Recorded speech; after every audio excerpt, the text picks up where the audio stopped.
Salut, bien-aimés dans le Seigneur, et soyez bénis. Vous suivez l'émission École de Christ du ministère École de Christ présentée par l'homme de Dieu Daniel Jérémie Ndonguerry.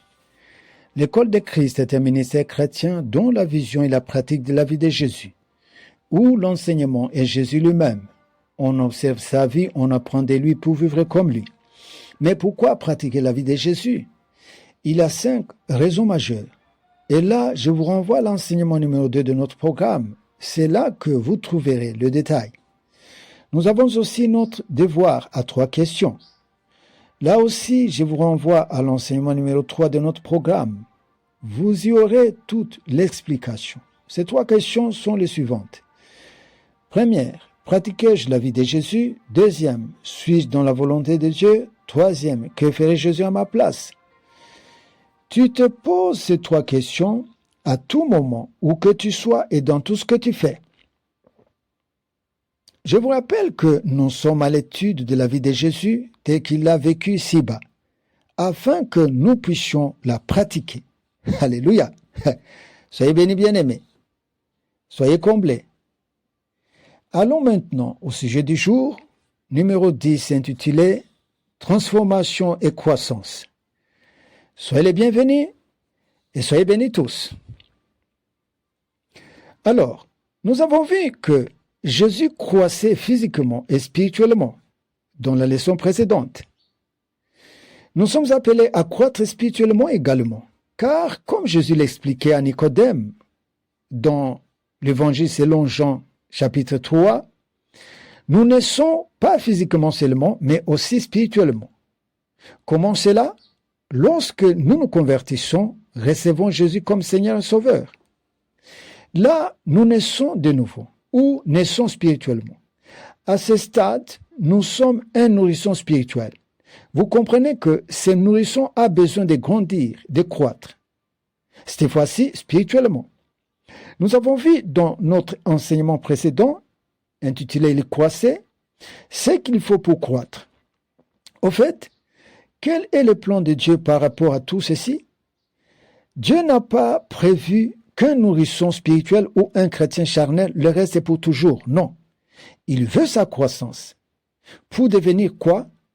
Mature, à la ressemblance à Christ. Revêtons le caractère de Christ. Qu'il soit maître, comme nous le dit Hébreux 5, 11 à 14, que nous allons parcourir rapidement. La Bible déclare dans ces passages. Nous avons beaucoup à dire là-dessus et des choses difficiles à expliquer parce que vous êtes devenus longs à comprendre. Vous, en effet, qui depuis longtemps devriez être des maîtres, vous avez encore besoin qu'on vous enseigne le premier rudiment des oracles de Dieu. Vous en êtes venus à avoir besoin du lait et non d'une nourriture solide. Or, quiconque en est au lait n'a pas l'expérience de la parole de justice, car il est un enfant. Mais la nourriture solide est pour les hommes faits, pour ceux dont le jugement est exercé par l'usage à discerner ce qui est bien et ce qui est mal. Amen. Bien-aimés dans le Seigneur, dans ce texte, Dieu est concerné et dit ceci. Vous qui venez de faire des années dans la foi. Vous, chrétiens, qui venez de faire des années à l'Église. Vous qui devez être déjà des maîtres, vous êtes encore au niveau des nourrissons et enfants spirituellement. Il faut qu'on vous donne encore du lait. Donc, il s'étonne de voir qu'ils ne sont pas transformés, eux qui étaient censés l'être. Est-ce que tu n'es pas de ces cas? Il faut t'examiner. Alors, si vous regardez les épîtres du Nouveau Testament, elles ont été destinées aux chrétiens convertis pour leur croissance, leur perfection spirituelle, leur transformation spirituelle. Vous comprenez donc la préoccupation de Dieu à ce sujet. Nous devons répondre à ces besoins divins de transformation spirituelle.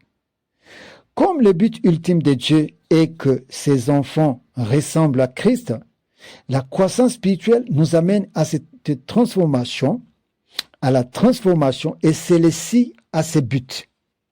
Alléluia. C'est pourquoi, pour approfondir la croissance, parlons aussi de la transformation spirituelle. Qu'est-ce que la transformation spirituelle? Elle est le changement du cœur, du caractère, des comportements, d'habitudes et de mentalités pour les conformer à ceux de Christ. Autrement dit, nous devons penser, parler, agir comme Christ. Le chrétien a été destiné à grandir, à mûrir spirituellement pour produire des fruits jusqu'à la ressemblance à Christ. Je vous donne un petit exemple. Dans 1 Pierre 2, 22 à 23 et Ésaïe 53, verset 7. La Bible nous dit quoi? Ésaïe 53, verset 7. La Bible dit, il a été maltraité et opprimé. Là, on parle de Jésus. Hein.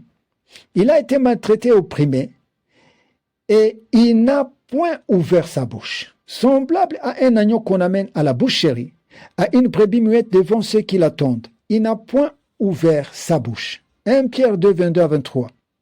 Lui qui n'a point commis de péché, et dans la bouche duquel il ne s'est point trouvé de fraude. Lui qui, injurié, ne rendait point d'injure, maltraité, ne faisait point de menaces, mais s'en remettait à celui qui juge justement. Ah oh là là. Écoutez. La Bible nous dit à travers ces passages que malgré tous les orages, d'insultes, de coups, d'humiliations, d'offenses, de persécutions, de trahisons, de la croix et de la crucifixion, Jésus n'a pas péché ni par sa bouche, ni par son attitude, ni par son cœur. Aucune réaction négative contre ses ennemis. Aucune rancune. Il est resté plus blanc que neige, comme une brebis muette devant ceux qui l'attendent. Pur. Il est resté juste et pur. Alors, c'est différent de nous. Une fois on nous offense un peu, nous réagissons négativement. Rendons le mal pour le mal. Nous fâchons. Tenons des propos acerbes contre nos ennemis. Gardons rancune. Ici, la transformation consistera à s'évider de cette attitude et être comme Jésus. Nous devons parler, penser, agir comme Jésus. Il y a des chrétiens qui ont fait des prouesses, à force de transformation, ont changé leur bouche, leur façon de vivre. Bref, ils ont été libérés du péché et de la vie charnelle. Pourquoi la transformation spirituelle? Les raisons de notre transformation spirituelle sont celles de la croissance, comme nous l'avons vu dans l'enseignement précédent. Mais revenons sur l'une de ces raisons, la production des fruits. Les chrétiens sont des citoyens célestes, mais au ciel, il y aura ceux qui seront récompensés et d'autres non, ou alors peu. Si Dieu a prévu les récompenses célestes, c'est-à-dire que nous en aurons besoin là-bas. Maintenant, nos récompenses ne viendront que des fruits que nous aurons produits sur terre. Et pour produire beaucoup de fruits, il faut être transformé spirituellement. Nous devons alors œuvrer spirituellement pour notre transformation. Il ne suffit pas d'être au ciel. Il faut aussi y gagner plus. Alléluia. Souvent, nous nous penchons à travailler plus pour les besoins de ce corps, de la vie de ce monde. Mais n'oublions pas que celle-ci passe vite.